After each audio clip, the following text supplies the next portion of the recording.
Hi guys, my name is Henry Worsley and this is a new part of my channel, a sort of experiment, and I've created it because I found that a very large proportion of the people who watch my videos are actually filmmakers. Either that or they're interested in making films and sort of the behind the scenes aspect of films. I thought I would utilise this and create a sort of tutorial based series which just talks about filmmaking in general and some really useful tips which I've learnt from some really inspirational people across the way. Without further ado, I'd like to present episode 1 of a series I'm going to be calling CineNoob, beginning with the very talked about topic, possibly the most talked about topic in the entire film community, which is how to get the film look. The film look, so it's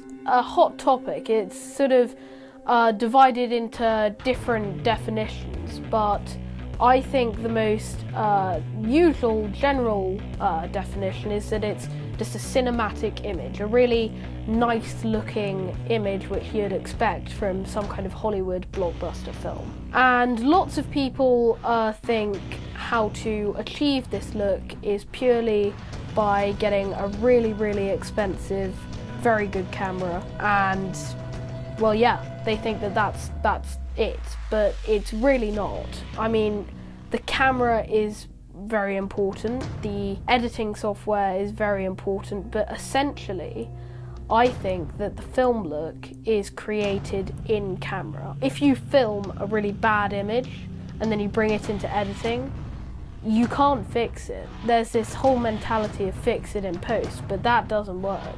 Once you've got a nice image in camera, even if you do a really rubbish job editing, you know that you're still going to have a decent looking image. So therefore it's not really about getting a really expensive camera, it's about what you do with the camera that you have. And I think there are 3 essential things to making a film look good. And those 3 things are camera settings, camera movement, and lighting. So the first thing we're going to look at is camera settings. And the first thing you want to do, which any single digital camera can do, is film at 24 frames per second. Then we're going to move on to the color mode. This changes depending on what type of camera you've got, whether you've got a DSLR or point and shoot, and what the capabilities of the camera are. But what you want to try and do is set your color mode to neutral. Now what this does is it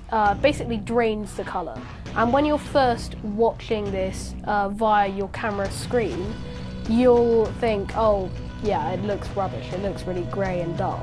But this is really important because what it does is it evens out the shadows and it brings detail back into the video. So when you're editing, you can have nice quality detail. The next thing you're going to want to set is white balance, and they've got several different modes on each camera. You've got sunny, cloudy, etc. You don't want to leave it on auto because then it can mess up. It's not perfect. You always want to have it in your own hands, but it's pretty self-explanatory. If you're indoors, set it to indoor mode, for example. Now the next thing is very important to getting a good image, and it is known as the exposure triangle. And this is made up of 3 points, 3 things. I'm not entirely sure what order they're set in, but it contains ISO, aperture, and shutter speed. These are really important for getting a good image, so we'll go through them one by one. First, you've got ISO, which basically just changes the sensitivity your camera has to the light in the scene. So if you turn the ISO up, your image becomes exposed in a more bright way, and if you turn the ISO down, then you will get more of a dark image. Obviously what you want to do is get it in between so your image is perfectly exposed. Then we move on to shutter speed, which is essentially how fast the shutter in your camera captures the motion in a scene. You normally want this set to about double your frame rate, so if you're filming in 24 frames per second, that would be 48 thingies, can't remember what they're called, but I can't do that, so I'll set it to 50, which is close enough. And changing the shutter speed can also be used for a very cool jittery effect if you turn the shutter speed up, and I've used this in quite a few of my films. Now we have the aperture, which is the most important of the three in my opinion, and this controls the amount of light which is let into the lens of the camera. Don't mix it up with ISO, they are two really quite different things. This is very important and can often be used to get a really nice blurry effect in the background and a sharp effect in the foreground, which we call a shallow depth of field. Now we move on to camera movement, and I myself have a slider, a handheld rig and a tripod. Some people, when they see these kind of shots using this equipment, will go, oh, it just looks so cool. That's really not the point of using these. You want to use these not just for the sake of it, but to get mood, to get atmosphere. So for example, if you want a sort of slow, ominous atmosphere, then you would use a slider, like I did in my short film Nightmare. Then for more of a frantic, worried scene, you would use handheld. And then for a very sort of still, serene moment, you might use a tripod. I normally go with more of a handheld, gritty kind of look, but it's really about finding your own style. Now we have lighting.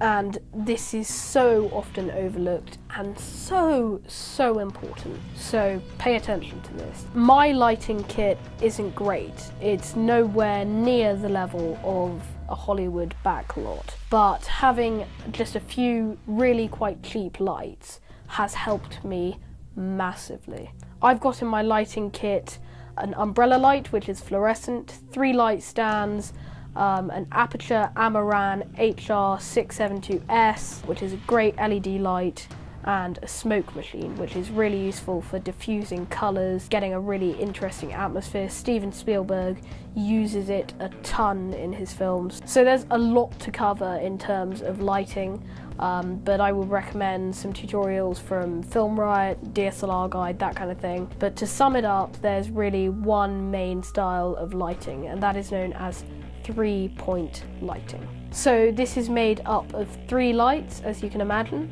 You've got a key light, which is the brightest light in the scene. It illuminates the subject. It's normally in front of the subject.